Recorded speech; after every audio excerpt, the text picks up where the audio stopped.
Hey, this is Patrick Rady, and I'll be your host for your Basketball and Bourbon podcast. For the next hour, we'll share stories involving two of my greatest passions, basketball and bourbon. Sit back and enjoy stories shared from people who have good old-fashioned experiences from the hardwood and the barrel. As we like to say on the show here, cheers to the round ball and the barrel. Hey everyone, welcome to episode 2 of the Basketball and Bourbon podcast, sponsored by Kentucky Peerless Distillery. Today our guest is Coach Jeff Strohm.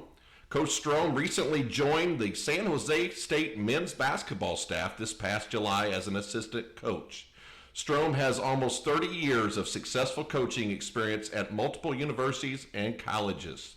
Throughout his coaching tenure, he coached in one NCAA National Championship game in 1998 with Utah, 2 Final Four appearances with the Utah team in Marquette, and has 9 20-win seasons. Strohm also recruited and coached number 1 NBA draft pick Andrew Bogut.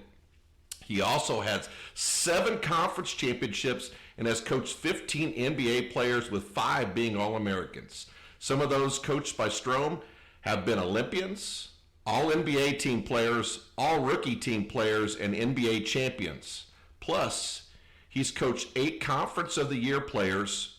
Strohm is also very proud of coaching 4 academic All-Americans. Coach Strohm, briefly tell us what led your way to San Jose State.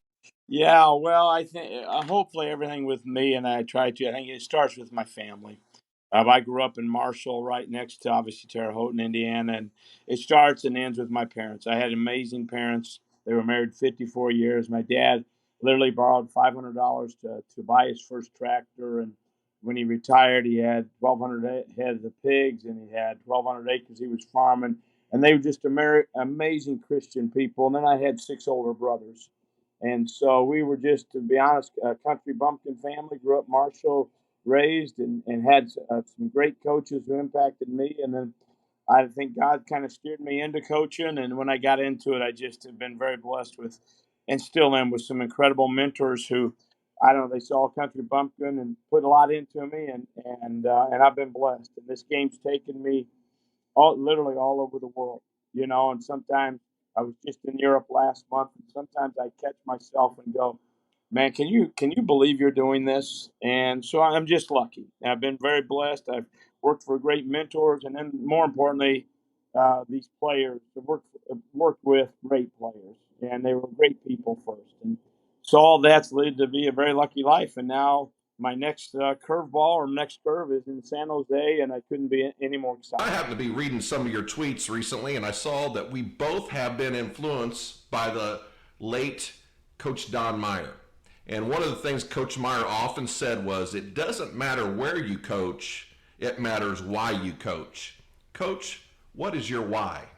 Yeah, I think as coaches, we kind of chase that our whole life is, why. And I think spiritually, I've chased it too as well. And I said, I don't know if I've completely figured it out, but I heard something this weekend, and it kind of really hit me. The church I was at, the preacher talked on salt of all things. And he said, we are to bring the salt in the world and keep the bad out of the world as coaches, people, places.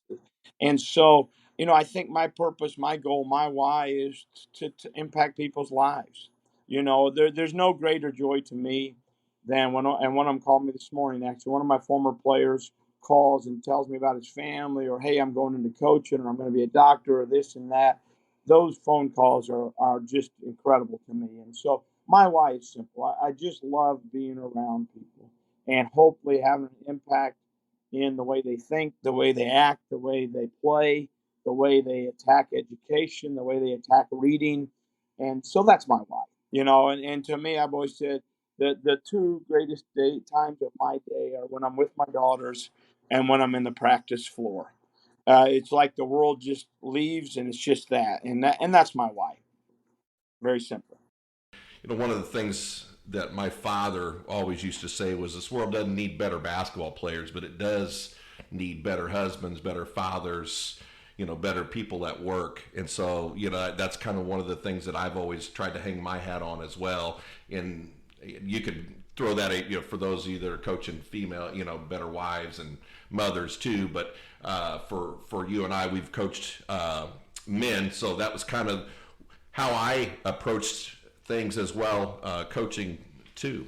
Well, and I'm glad you brought up your father. If I could I say something about your father? It's still I was a 23-year-old coach when I met your father, and he did something that day, taught me something I'll never forget. He taught me a lot of things through the years. He's a mentor. But that day, I'll never forget. I was in the gym with him. There was Coach Bobby Knight, and there was a bunch of big time coaches. And your father walked right over to me, said hello to me, and cut in front of them, said hello to me, this and that. And I was at Lakeland Junior College. And he taught me something about that. And I brought it up to him a while after that. And he said, Coach, he said, I just treat people like they're people. And that always made, and as I've been blessed to work up the whatever they call it ladder and get to meet more people, I'll never forget your dad's example. And it was amazing to me. Oh, thanks for sharing that. He was definitely one of the mentors in my life. I definitely feel blessed to have had him as a mentor, not only being a father, but definitely as a coach too. All right, so let's talk about it's basketball and bourbon. So let's get a little bourbon in there. Do you got an everyday bourbon that you like to sip on?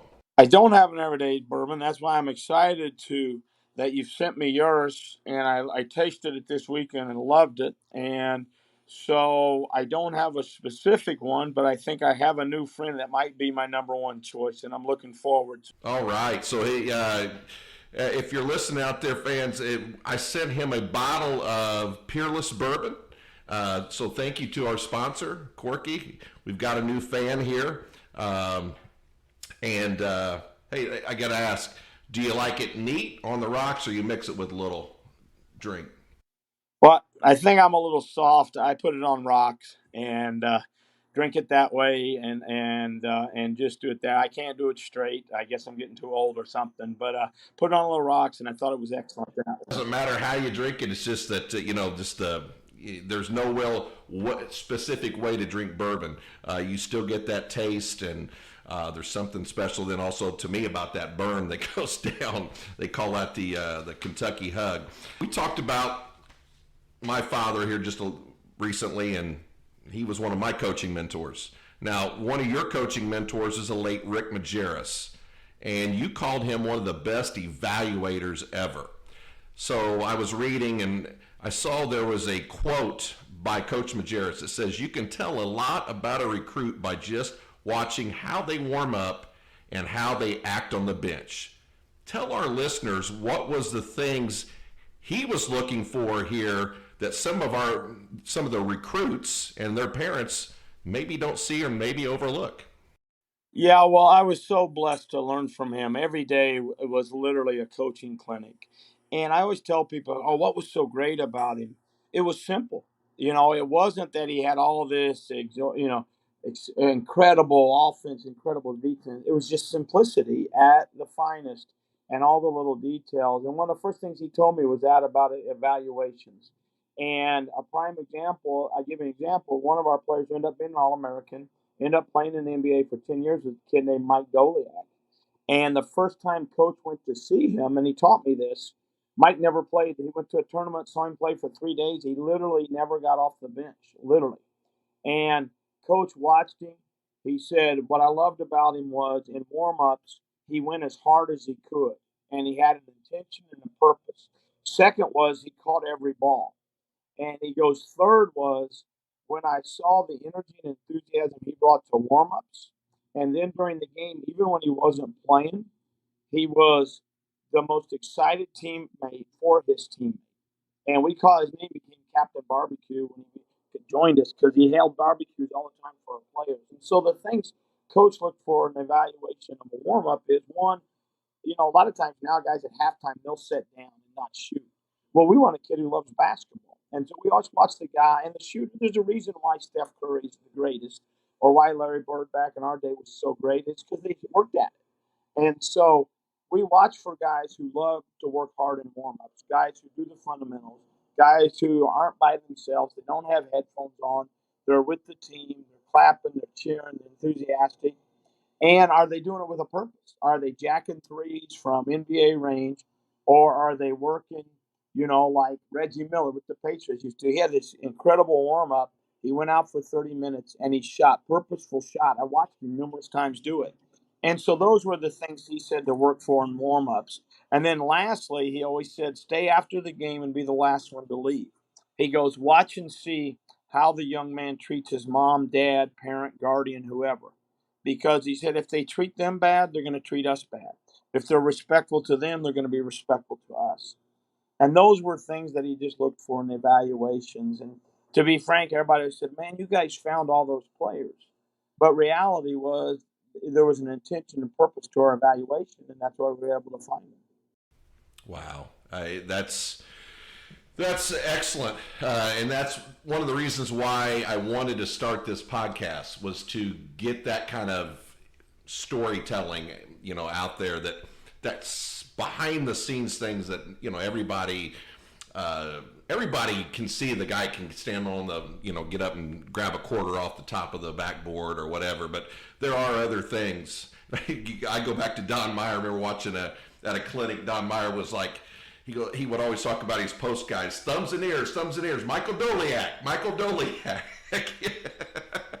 No question. And if you don't mind, I'll share a funny Coach Meyer story. I loved him, and I had every video of his, studied it all, but I never met him. And so one day, when we went to the Final Four at Utah, we had beaten the Arkansas in the second round.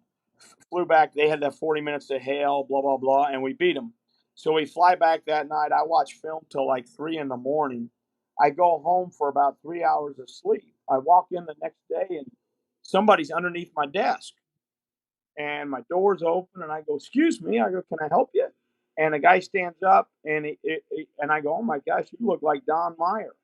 And he goes, "Well, it better be. No one else is this ugly."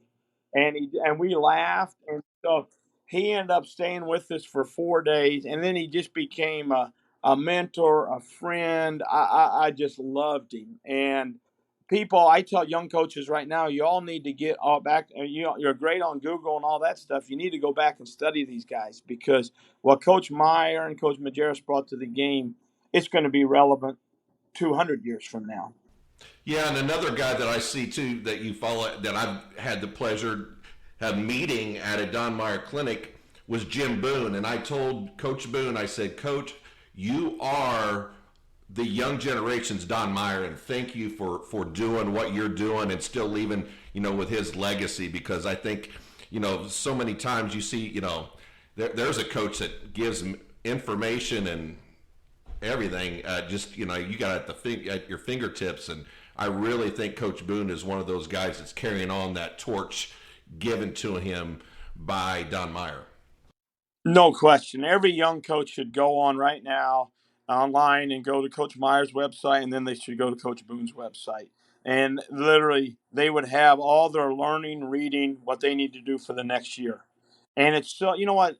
That's what made those coaches so special, too. Not only did they go out and gather and secure information and get it, they shared it. And I said, you and I talked about this the other day. Young coaches out there are so lucky right now. There's so much information on the internet, and the only thing stopping you from learning is yourself. What would be the best advice you could give to parents out there whose sons or daughters are being recruited? First thing I would tell them is this: is make sure that your son and daughter is having fun. Make sure they're enjoying it. Make sure they're around good people who have a love for them first and a love for the game second. And then the next thing I would tell them is this: my father, Wayne, I love him so much. He was a pig farmer. He knew nothing about the game of basketball, but he would get out with me while I was shooting. I can still remember he'd have his big boots on, and he would rebound with me. And he would say to the day he passed away, I don't know if there's air, feather, or water in a basketball, but he taught me so much during those times. He would sit there and rebound, and we would just talk and talk about life, talk about girls, talk about how to treat people, talk about faith, and he would just do that. And So I would tell you, don't be, shoot, work out, enjoy the time with your kids, but use that time to teach them life, not basketball.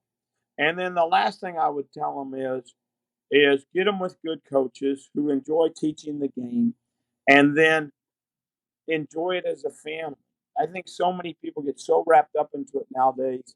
It's always kind of funny. I have three daughters, and when I go watch them play, the coaches always come running over to me. Well, what'd you think? How was this? How was that? And the only thing I ever say is, well, they look like they had fun, or I say they don't look like they're having fun. And they're like, well, what about basketball? I go, did they have fun? Did they enjoy their teammates? And if they did that, I'm happy.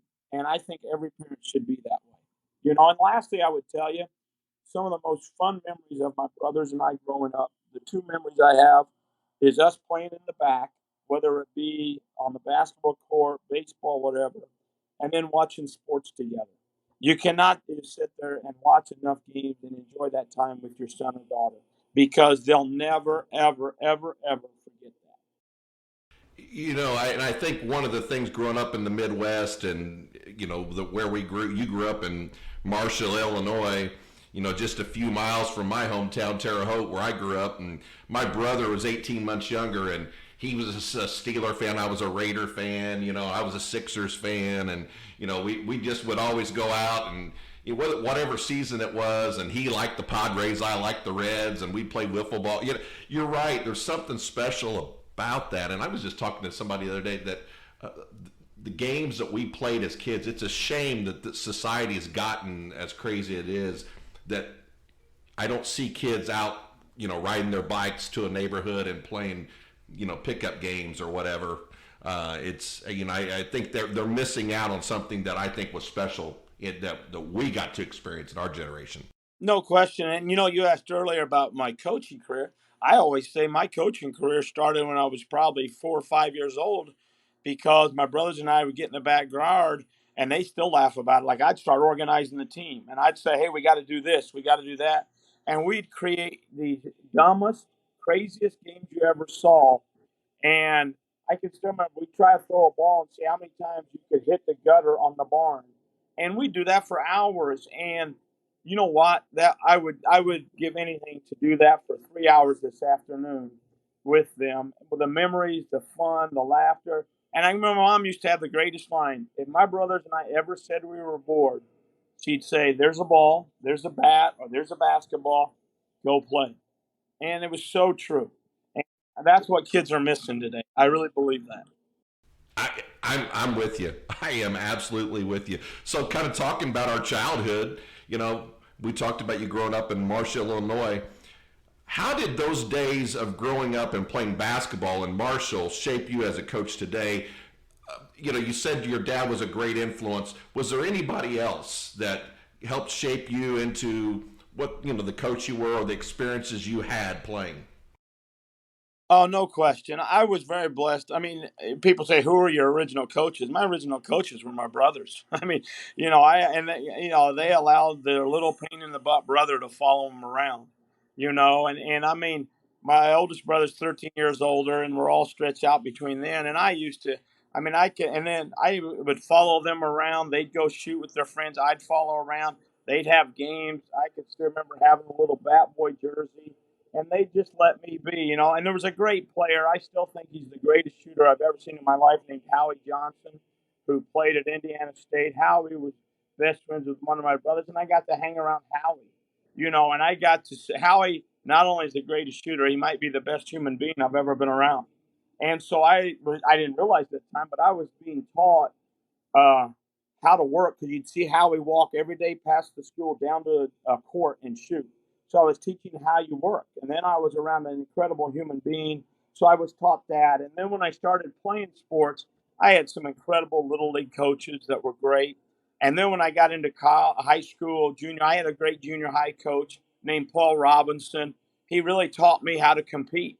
He didn't give you any slack. He was very physical. And he's the guy who taught me, how to compete and win and be successful. And then I had just an incredible high school coach who's still a friend of mine named Kerry Crum. I've been in his wedding. He's visited me everywhere. I made sure, and he went to every Final Four I was in. So then I had coaches, and then I went to Alamy Junior College, played for a guy a lot of people around there know named Dennis Conley, and it was his first year of coaching, and he taught me so much. We still keep in touch. He taught me so much about how to coach the game, and then I entered coaching, and I mean my mentors. We could be on here for 3 hours if I talk about them. So we'd have to drink a lot of the rum. So we probably need to be quiet there. Oh, and that's the great thing about the game of basketball. And if we could be on here for hours and hours if we talked about every single person who helped shape us, helped shape the game. And there's something special, I think, about growing up in a little community. And my daughter was fortunate enough. I now moved on, and I'm recently retired from coaching basketball at Cloverdale High School, but it was a smaller school similar to Marshall. And she played volleyball here and moved on and played volleyball at Anderson University. But I think there's something special about playing for your little town school, and the people that are mentors, not only like you said, but from the youth on up to high school. And you said something, and I didn't even have this down to ask, but I want to go there because, and I am by no means am I knocking AAU, and I think it's a great great for kids to get recognized. Should say it's a great way for kids to be able to be evaluated, be able to see. It's great for college coaches, to see in the off season. But I've often said, like you talked about with your older brothers, that I think what we're missing in the game today is it used to be players played in open gym with the older guys, or they went to the park and they played.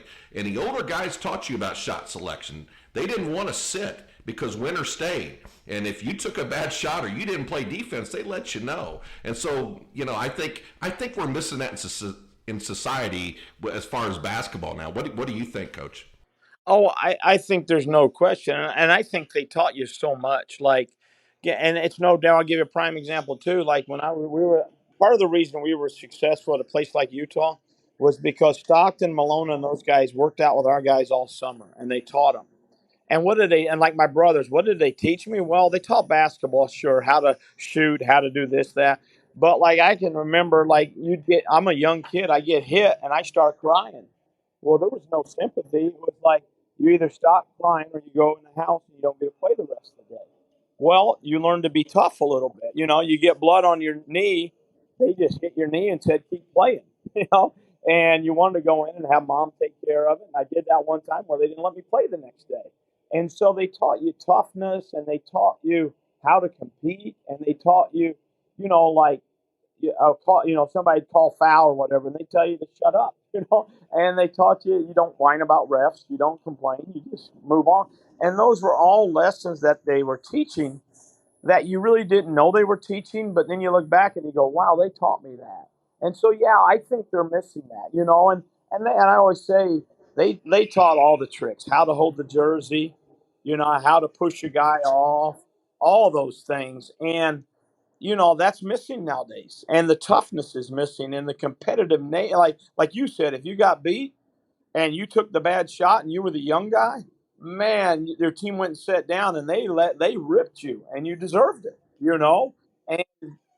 and you just you didn't mouth off, you didn't talk back. If you did, they were going to slug you, and if they slugged you, you knew you deserved it. And so, and those were just, yeah, I agree with you, those things. Now I do have great hope. Like today, give me an example. This weekend, our team came in on their own, I just found out, and played every day on their own together. And I think you're seeing that come back a little bit more, Coach, and I really do. And I think it's going to be good. I think kids are falling back in love with the game, and they're liking to be taught, and they're liking to be played. And I think that's great. I'm glad to hear that. I know my last few years, I started to see guys were going out to the park and play a little bit, and they would tell us. You could even see it now, like LeBron went out to the Drew, and some of the other guys that did were. Bird would, you always hear stories at Indiana State that Bird would come back and play. at the arena, or Michael Jordan was going back to North Carolina, Magic Johnson was playing somewhere. And so I think you're seeing some of these NBA guys now go and play. No question, they figuring it out that like people help me, so I need to give the same thing back, and I'm telling you, through my career, the teams that I've been on that were really good, yeah, we coached them, we did all that, but the reality is they had older people that helped them, and I'll be frank, as a coach, people say, well, what's been one of the blessings? You asked mentors and stuff. I've been very intentional. Not at the beginning, but intentional about getting around older coaches, because the Coach Myers, the Coach Majerus's, your father, guys like that. There's a reason they know so much, and they want to share it. And like even a guy like Tony La Russa, who I've gotten to know really well, has taught me so much. And the thing, like you asked earlier, what would you tell a young player? What I would tell young coaches out there is go get with older coaches. One, people aren't getting with them as much. They love to talk. Get with them, spend time around them, and you'll be blown away by what they teach you. I hope that you and I both see the pendulum swing back to what we had talked about. So we talked. You and I had talked on the phone last week, and we were talking about international players. Mentioned earlier that you recruited and coached NBA #1 draft pick Andrew Bogut. What were some of the intangibles that you saw from Bogut when you were recruiting him? Well, I would tell you this. I've been lucky. I literally, and why a country bumpkin from Marshall, Illinois did this, I'll still have no idea. And when I'm doing it, I laugh sometimes and I think, how lucky are you? I just got back from a 12, 13-day trip in Europe. And so I've been recruiting international since 1990. But out of the two or three biggest things with Bogut was, one was rebounding, rebounding, rebounding. The first two games I saw him rebound, he had 20 rebounds a game. And it was like amazing. He just went after every rebound. Second thing was he was one of the most competitive people I've ever been around. And like he competed to win. Now, sometimes that was bad for him because he was stubborn and you had to kind of shake him up sometimes on that. But one, he rebounded. Two, he was, like I said, competitive like no other. And then the third thing was he had a skill level of passing and shooting that just stood out. And to tell you the story, I went and saw him first game. I called back to Coach Majerus. I said, hey, he's better than Hanno Medela, who was with us from Finland, was a top first round draft pick. I said, I don't know if he's as good as Doliak. Well, the next day he went for 20 and 20. I can still remember it. And I called back and said, Coach, he's really good. I said, I don't. We need to get him. He's really good.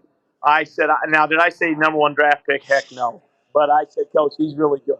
And got lucky on that one, I guess. When we see the recent success, like with Giannis, Luka, and Jokic, two of those three MVPs recently, it's no accident that the international level of play has improved over the past 20 to 30 years. What do you see as major factors of this surge of international talent?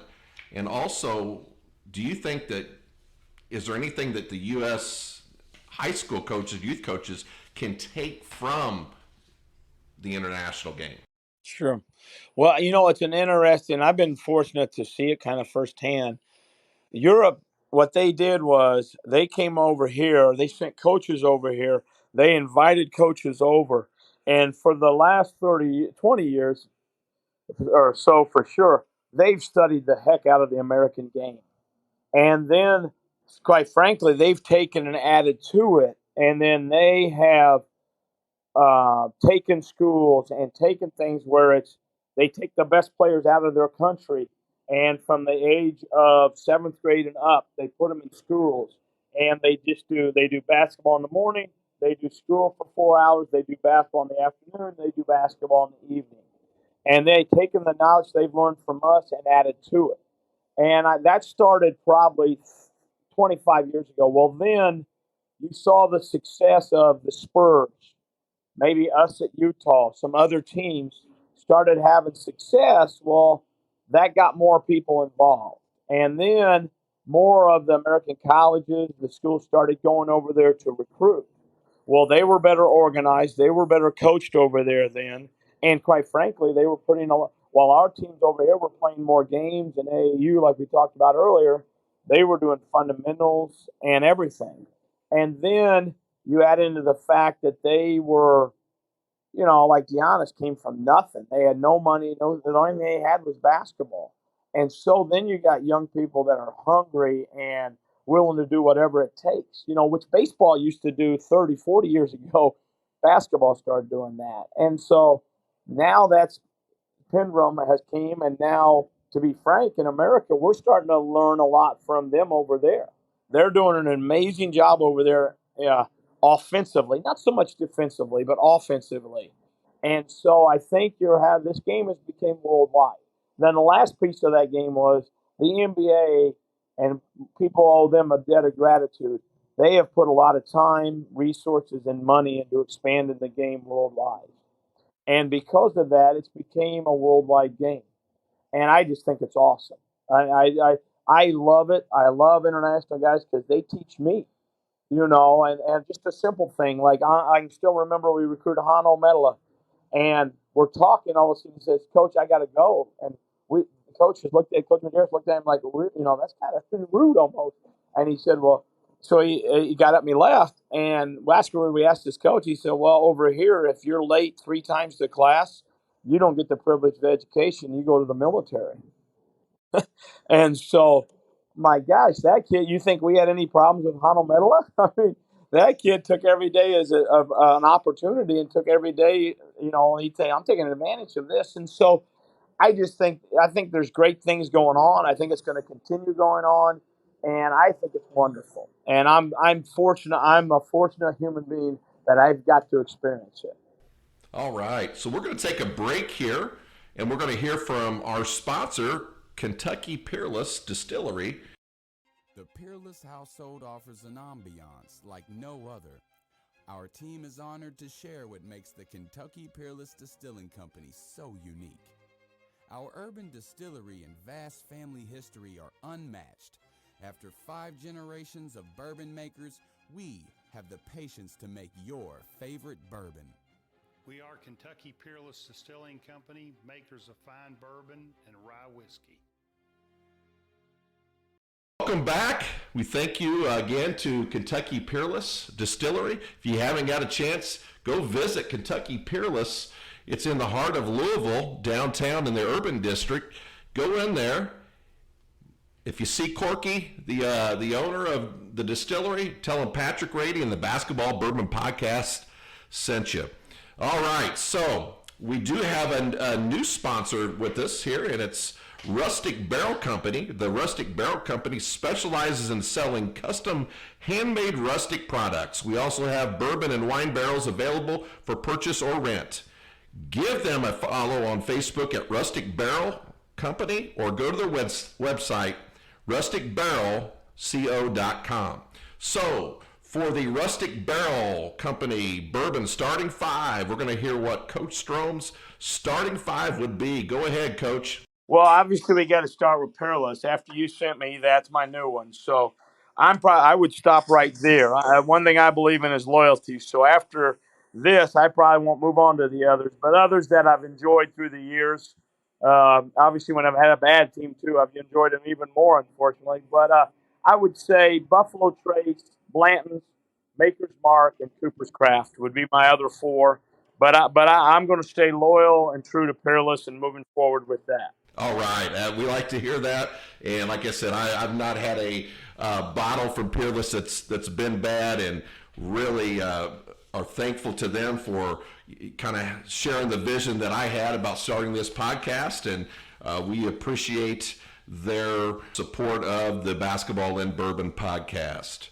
I'm going to talk about your time at Marquette University. You had the opportunity to coach NBA legend Dwayne Wade. I read where you referred to Dwayne as always a servant leader. What made him a servant leader?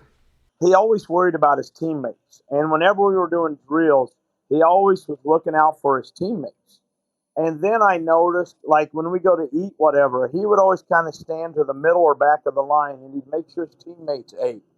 And he was always one of the first over to help a teammate up. And so he never made it about him. It was always about the team, his teammates, and even like we just had our 20th reunion, and he was the one who I was in Europe. I had to miss it. He was the one who got the ball rolling to do it. He's the one who provided a lot, and that was what was great about it. And I'll give you the best example was when these players are good like him. They go do these tryouts with the NBA team. Well, when he went to the Heat, I could still remember he called me later that day and he laughed. He goes, "Well, Coach, I can promise you one thing. I'm not going to the Heat." I go, "Why?" And he goes, "Coach, I just had the worst workout I've had of all of them." He said, "I couldn't make a basket. I couldn't do anything." And so the Heat ended up drafting him. So I was fortunate enough to meet Pat Riley one time. And I said, "Coach," and Scout had told me this story, but I got to confirm. I go, "Why did you pick Dwayne Wade? I heard he had a bad workout." He said, "Oh, no, he didn't have a bad workout. Yeah, he had the worst workout I may have ever seen." And I go, "What?" And he goes, "Yeah," but he goes, "Jeff," he goes, "I watched him work out, and he couldn't make a basket. And even though he kept missing it and missing it, he kept cheering on these guys and his teammates. And he was worried about them. And then he kept missing it, just kept positive and kept cheering them on. Great shot, this, that." And he said that went on for an hour and a half. And he said he couldn't buy a basket. But he said, "I knew when I walked off that day," he said, "I'd seen him play great." And he goes, "I knew he was going to be a great player." But he goes, "I knew right then he was a leader." And he goes, "We went to the film room and some of the scouts came in laughing and said, 'Well, I know we're not drafting him.'" And he goes, "I told him, 'Yes, we are.'" And he goes, "He's been one of the," I'm thinking about it, he had magic. He had some great leaders. And he goes, "I'd put his leadership up with him." I mean, think about that quote. I mean, it was like, wow. But that's just what he was, you know. And even when I see him, and I don't get to see him that much anymore as often as I used to, the first thing isn't, "Hey, Coach, this, that, that, that." It's like, "How's your daughters? Coach, how are you doing?" And so he's always had that servant mindset. And that's hard to do when you have the success he has. But then there's something about the great players that are just great human beings and are great teammates. And those are the guys that eventually have championships next to their name, as he went on with the Heat and won two of them. Yeah, and you know what, with him too, people say, "Well, what was special about it?" Because I've coached guys that were more talented than him. I really have. But he was driven to be excellent. Like he wanted to be excellent, special. And he would ask you questions like, "Well, how do I do this better? How do I?" He wasn't just going to do it, because you told him to. He wanted to be excellent at it. And think about this sacrifice too. I read something the other day, I didn't even know it. You know, he was never the highest paid player on the team. Oh, wow. Think about that. So think how many times he sacrificed for himself, for the team. Like, think about that. Like never ever. He's a top So 75 player of all time. yeah. And so he's just, and what he's accomplished is just amazing. But you throw that all out the window. One time, I'll give you a great story. When I'm at LMU, I was there. We invited him. I met him. We saw each other. I didn't even know he was there, and he came by to see me. And so we asked. The head coach asked today, Mike Dunlap, who was one of my mentors, said, "Hey, would he talk to the team?" And I said, "Oh, I'm sure he will." I said, "Let me ask him." So I call him up and say, I know you're working out tomorrow." I said, "Would you talk to our team for 20 minutes, maybe 30? And he goes, "Nope."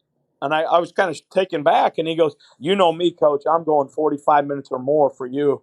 And I just laughed. And he talked for an hour and 15 minutes and then took pictures for another 15 minutes.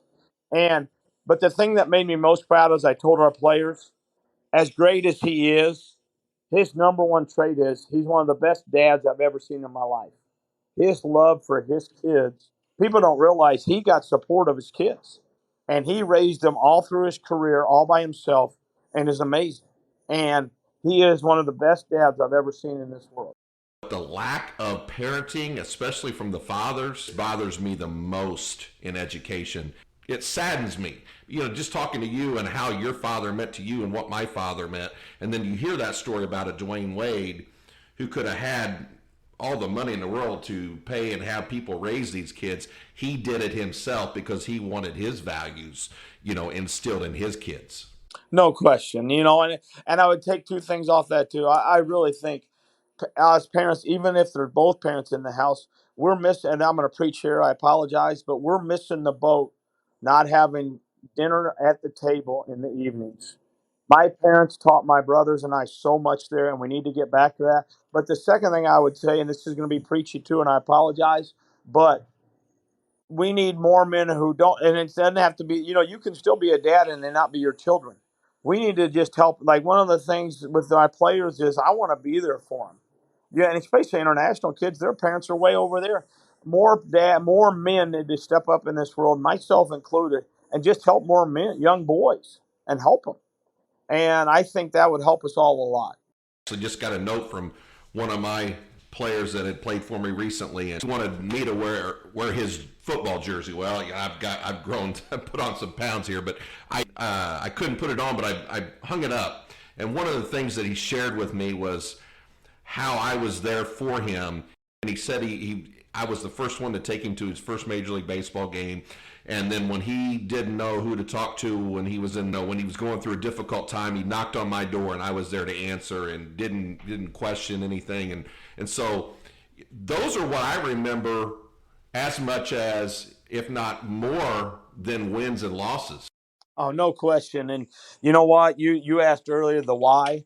I mean, that's the answer to the why. I mean, that's why you coach. You impacted that young man's life, forever. Not to and his family and family and for 100 years, 200 years, 300 years because of what you did, and that's why we coach. And like you said, wins and losses, those are fun. But really, if you think about them, coach, I don't know, but I do know you well enough to know that. What do you think? You think about seeing the guys happy in the locker room. Think about them cutting down the net. You don't think about yourself. You think about them, and you think about them hugging their mom and dad, guardian, whoever. That's what you remember, and then you remember the hugs they gave you. And so, yeah, I mean, you just hit the nail on the head of what the why of why we. Absolutely. I've got one more Don Meyer. Don was famous for his one-liners or questions that kind of make you think, and he says, always be a quarter friend. And when the quarter friend, he meant by that's a friend. If a guy was down to his last quarter, would he call you? And for you youngins out there that don't know, you used to be able to put a quarter in a phone booth and in a payphone and be able to call somebody. Who would be your quarter guy? Wow, that's a tough one. Well, I mean, first of all, my brothers. I mean, when you grow up like we did, you just, anything, no matter what. I mean, as you know, I always laugh.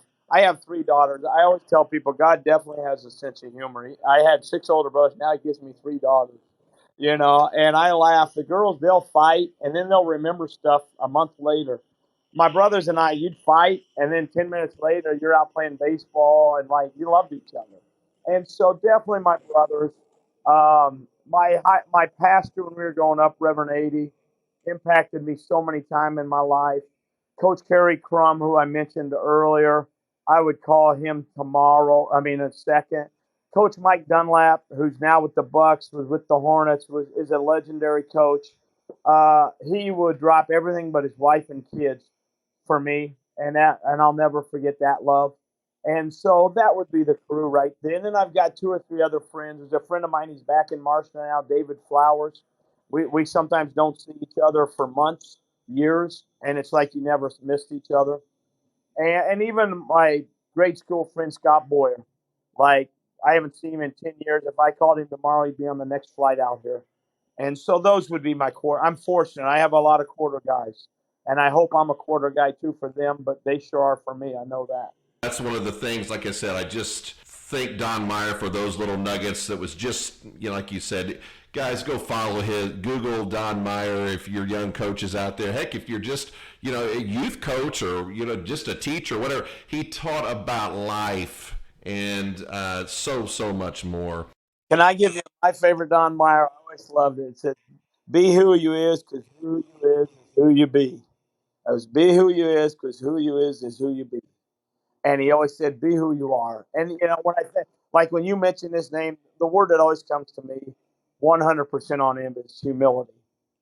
He was the most humble man I've ever met in my life. Maybe my father's right there with him, but like those two their humility was incredible. My dad put me with him, and we went to a clinic with Paul Patterson, who was a longtime coach at Taylor. and was one of my dad's. It was my dad's best friend. And then Don Meyer, and Coach Meyer and Coach Patterson are no longer with us, but for them to just sit there it was at Cracker Barrel there in Upland, Indiana, and with my dad, and for them, all the success that those three individuals have, for them to take time and to listen to questions that I had, I can't. I mean, it's one of the most special times as a coach that I'll ever remember. No question. You know what? And I'm sure like guys like that you've been around, and I said they did. They made you, and I try to do it. To be frank, I don't do a good job of it. They made you feel like you were the most important person, didn't it? Yes, they did. They absolutely did. And, I've heard even Coach Stevens talk about Paul Patterson, and he says that he gives Coach Patterson the credit because Coach Patterson always said the game honors toughness. And Coach Stevens, Brad's kind of become famous for saying that, but it was actually Coach Patterson that was kind of really one of them that kind of started that, talking about the game honors toughness. No question. And those coaches. That's why earlier, if I could say another thing to all you the young coaches, get around older coaches because they share so much with you and they teach you so much, and they want to just get with them, spend time, offer to buy them coffee, offer to take them to lunch, dinner, and you'll be a smarter coach, but more importantly, a better human being. It worked in my career. So I'm going to close with a couple things here. It seems like things go in waves and fads, and right now, culture seems to be the buzzword the last few years when describing sports programs. Many coaches have shirts, signs, slogans, and describe the culture. I saw a couple tweets going back and forth with Coach Boone that we talked about, and you, and I loved one of your responses there. It says, "I feel there is more to culture than just that. I want to go to a tweet that you said, no signs, no shirts, no slogans. Built day by day, relationship by relationship." Some of the stuff we've already described, but what are those keys to building those relationships? Because Dwayne Wade doesn't come in and talk to your team for an hour and 15 minutes to stay take pictures if you didn't build a relationship with him. Yeah, number one, time. You have, like I was telling our players here, they came to San Jose about 2 weeks ago before we started. I said, "You think we have a great relationship?" "Oh yeah." I go, "No, we don't." I said, "Relationships take time." And I said, "I'm asking you for blind trust now, but I need that." And they gave it to me, thankfully. But time, to me, time. And it's not everybody goes, "Oh, yeah, you need to get in the gym." No. Yeah, you do, but no. Time, the best time is to sit on the bleachers and talk to them. Sit in the classroom and talk to them. That young man that you mentioned earlier that you have changed his life, he isn't talking to you about the time you taught him how to shoot a jump shot or, "Hey, remember when we did this or that?" He remembers when you spent time with him. And more importantly, with the time, or not as more importantly, but with time is, are you spending the time with them when things aren't going their way? And that's what it is, and you can put all the culture signs, and I'm not big into those because I think it's just all smoke. Coach Majerus used to say when he heard a program talking about culture, or they talking about we're going back to the basics, he knew we were going to win. He said, if you have to talk about that stuff, you're not doing it. And at least I love that. He goes, if we have to put that on our wall, we're not doing it. He goes, if we're doing it every day, we have it. And so, but back to that, it's relationship, time, trust and love. Time, trust, and love. Put time into it, build trust with each other, and trust goes through the good and the bad. And then the other T I'd probably share in there's truth. Be truthful with guys. They don't like it. You didn't like it. When your dad told you stuff, I didn't like it, but I respected it. And when I look back later, I was like, oh my gosh, I'm so lucky. But people are afraid to do that in today. And then last, love them. Let them know you love them. Whether that ball goes in or not, I love you. I always tell guys, like, pressure free throws. There ain't no pressure. If you miss it, I love you. If you make it, I love you. Now, if you missed it, some people aren't going to love you. Well, they didn't love you in the first place. And so I said, I'm going to love you. And whether we're 9-2 or we're 20-9, I'm going to love you. And so I think that's that's a lot, but I think but if you want to put one word on it, time, time, and spend more time. It's one of the things I think, we always bash the current stuff. So I don't want to do that. That's one of the things I think that the younger coaches are doing that is great for us. We were office guys, and I'm still bad about it.